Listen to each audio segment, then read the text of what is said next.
Hi everyone, welcome back to my channel. So for today's card I'm going to use quite a few stamps. So I've got Stinking Cute, Gleeful Gardens and Mum Plus Me for the tree trunk, which I don't actually end up using, so ignore that. And then I have the Hillside Borders and the Peekaboo backdrop die. Say that 3 times fast. So I have cut the Peekaboo backdrop out, and the pieces that actually cut out of the center I have then used the hillside borders to create a landscape. So I'm going to start with some shabby shutters, distressing on each of what would be my grassy area, and I'm going to just do that for all these pieces. I'm also trying to keep a sense of whether it's my top left or top right, or top, top and bottom. I did that as well. Just, I don't know why, I didn't really need to do that, but anyway. And then I'm going to go over it with some mowed lawn, just to give some more depth to the colour. It's a nice combination of colours. Actually, it's not one I've used before. Normally I do my citrus, Twisted Citron and mowed lawn. That's just like my go-to, but I saw this on someone else's video and I just thought this was a nice combination of green, so I tried it here and I quite like it. The paper I'm using is also an acrylic paper, which is from W.H. Smith, so it's just their own brand, and it's one of those weird things. It's got a lot of texture and liney sort of texture, as opposed to like a watercolor paper. It has that sort of bobbly thing going on, but I like it. It's worked out well for this particular project, and it also gives, like I say, a lot of texture anyway, sort of naturally gives texture. And then for the sky areas I'm going to use some speckled egg, and I'm just sort of bringing it in from the top of each sky bit and dragging it down, so not all the way to the bottom, although I do go over the bottom, but it'll be much lighter at the base of the sort of sky pieces, if that's what we're calling them. I don't know what we're calling them. And when we get to it, you'll see that these will just fit straight back into the Peekaboo backdrop. It's almost like creates like a frame where these guys can go in. I have to say, if I used like something like my Gemini, it would have stretched it so much that these pieces would not fit. So I have used just my Big Shot to die cut these, and it works fine. They all fit perfectly and there's no stretching or anything like that. So then for the actual backdrop piece, or this frame piece, you could use this as like a comic strip as well. Just thinking, I don't know what made me think of that, but anyway, I'm using Kitsch Flamingo. I thought, why not? So I have some pinks and purples and things in the images, which I'll show you in a second. And so I figured this would tie in nicely. It's also not too, it's going to stand out from the little background pieces or the little scenery pieces that I've got. And I'm also starting at the top and working my way down so that it's lighter at the bottom and got a richer color at the top, and it works so nicely. It turned out much better than I thought it was going to, so I was pretty chuffed in the end. Didn't really know where it was going at this point, and I didn't know if I liked the color combinations. It's not the actual colors, it's sometimes the tones of the colors or the shades of the colors. I really wasn't sure it was going to work, so but it does. In the end it does. And of course I've got to spritz everything. So being acrylic paper, although there was some texture that I got from that spritzing, it wasn't actually as good as it would be on like a watercolor or a mixed media paper. So I was kind of disappointed because it didn't really do much. So and I guess acrylic paper is meant more for paint, hence acrylic, I guess, but I use it for all sorts of stuff, so I don't worry about things like that, you know me. So I just wing it. So I got that spritzed anyway. I thought it will just add to it, and like I say, gave it a little bit of texture, but nothing major. And then I've got a A2 size card here, and I'm going to temporarily stick the I guess the frame of the Peekaboo backdrop the pink bit basically. I'm going to temporarily stick it to this with some washi tape, and then I'm going to pop those pieces in there, because what I want to do is I needed to highlight those areas a bit better, and I think by doing it this way it's worked out quite well. I'm going to use foam tape to raise that whole frame, if you like, or the pink piece, but you could also stack and sort of die cut a whole bunch of just in some plain white cardstock, the Bayou not the Bayou backdrop, wrong one, the Peekaboo backdrop. You could sort of die cut a few times, and that way you can layer it up so it gives it some dimension. I am going to use some foam tape, like I say, just to raise the frame itself up. So to get those other pieces in, this was the easiest way for me to do that. So I'm just using some double-sided tape, and I'm just going to stick each of those layers, or like the scene part, in. And because there's no stretching, like I say, because of the machine I used, it's they actually pop in really, really easily. It's like a puzzle piece that it literally just fits straight back in. It's fab. So I am just getting all those pieces stuck in there. I also, when I cut these pieces out, I did the same sort of thing. I laid this out kind of like this, with those blocks in each of the sections, and then laid one of the hillside borders along, say, the top edge, and then the other one on the bottom one, and that way the hills flow like across like the top there. You can see it quite nicely there. So the hills will flow in the same line. I could have just created completely separate ones, but also it saved time doing it this way, but I like the way it looks. It's this sort of flow between each block. There's the same hill gradients, I guess. So yeah, so once I'd done that, I could just carefully lift the frame up, and you could easily make that into its own little card with a little scene on each of those blocks as is. But I like the actual Peekaboo frame that goes over the top, and it does add something. I think if I didn't have that on this particular card, it wouldn't have looked right without it. So I'm glad I actually kept on and put that back in there. So I've got some regular Scotch tape here, any brand will do, and I'm just trimming it down.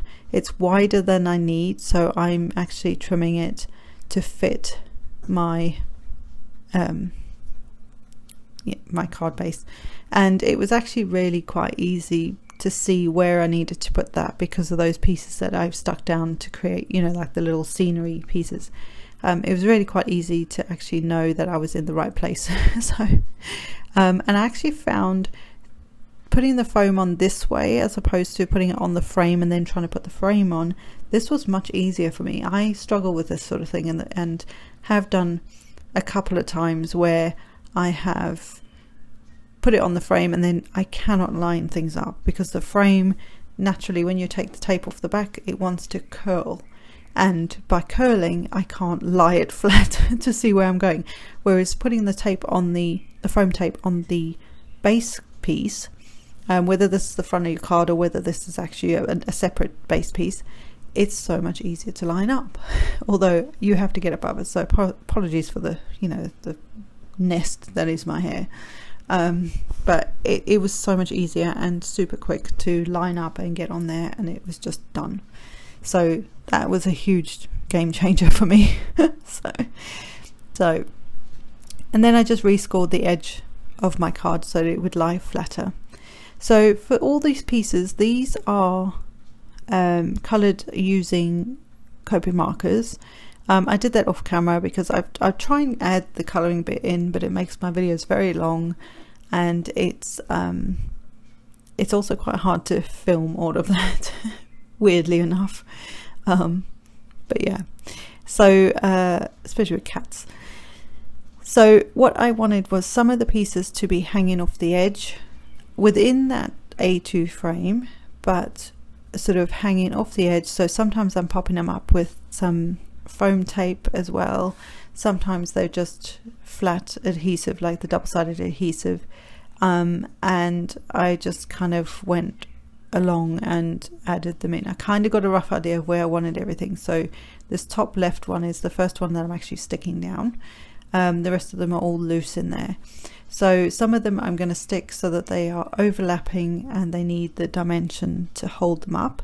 And yet, like with this mushroom, the bottom part of the mushroom is actually going to be stuck flat. So it just all adds that sort of interest to a card, and just makes for something different on a card. So in the end, I was really chuffed with how this turned out. Wasn't totally sure where it was going to start with, but it worked out right. And I do think the pink frame makes sense. There are some pink snails and some purple snails, and it works. So I don't know, it just worked. And then again with the grass, the bigger pieces like the big grass and the big mushrooms, they were the ones that I wanted sort of overhanging areas, because they were the larger pieces, so they could have the most impact but also have that sort of good, I was able to get that dimension in there without too much effort really. And so I tried to do a similar thing there with the grass and that snail on the top right hand block. I changed that in a minute because of this bottom left one, just so that there's some things that are kind of uniform, because I am a little OCD with things. So and then when I lifted that grass out on the top right hand one, the snail wasn't sitting properly, so I will fix that in a minute. And then just getting some more of these mushrooms and extra pieces. So this is where, when you're stamping things and you're not sure and you want to create sceneries, things like grasses, mushrooms, flowers, even like the little buds like in the top left one, stamp numerous pieces, at least 3 of each, and that way you should have enough for this sort of size card. For the most part, you might have to go back and stamp a few more and die cut them, but for the most part you should have enough. So on my little snail at the top there, I added a piece of foam to like where his head is, and then just moved him, and it didn't damage anything on the card, so it was quite good. So you don't want to go through all that effort and then ruin something because you're stuck it in the wrong place. So don't get too hung up. The other thing is, just don't press too hard. So when you stick something down, don't press too hard, just in case you need to move it. Like I say, for the most part this wasn't so bad anyway, so it worked out just fine. And then my little skunk, I don't know why, but I thought he looked cute with all these guys. I actually decided he needed to be popped up because I didn't want him hiding behind the mushroom because it lost some of its face. So he actually worked out really well just there. And then I had a few extra pieces, so the grassy pieces I just decided to add. There was like a space there and it made sense to put that in there. The bird could have gone there, but in the end these two I decided to put on the inside of the card, which I don't normally decorate the inside of the card. I just don't. So I don't even think I normally put sentiments on the inside, which is not very good, but whatever. And so I decided to put these. I had them, they were extra, I didn't want to waste them.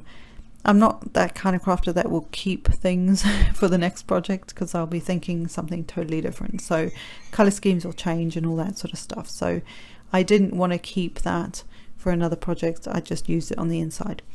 And then I suddenly realized I'd needed a sentiment. Oh my god. And I started out with this long sentiment, and I was going to put it across the middle bar, but it was going to cover too much of my little scenes that I'd created. So in the end I used the bonjour, which I quite liked, and anybody who knows me will know the drama with the bonjour word, or at least mum and dad and hubby will know that, and it's kind of a funny story, but I won't be telling that now.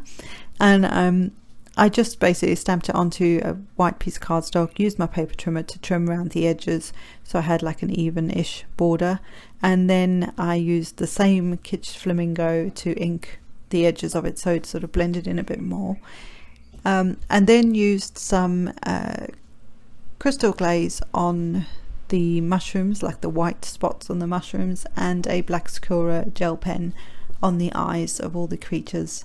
I did forget the inside, which my husband pointed out, but I didn't think it mattered on the inside so much. But yeah, I used the glaze on the outside for the eyes. It does make a big difference, so I'll probably go back and do that anyway. And yeah, so I hope you've enjoyed this. Like I say, there's a funny story behind their bonjour, but you know, we won't go there. And I hope you drag out this is a pretty simple grid that you could create yourself if you don't have a die, and create almost like a little mini scenes within one card. So I hope you've enjoyed this, and I will see you next time, guys. Bye.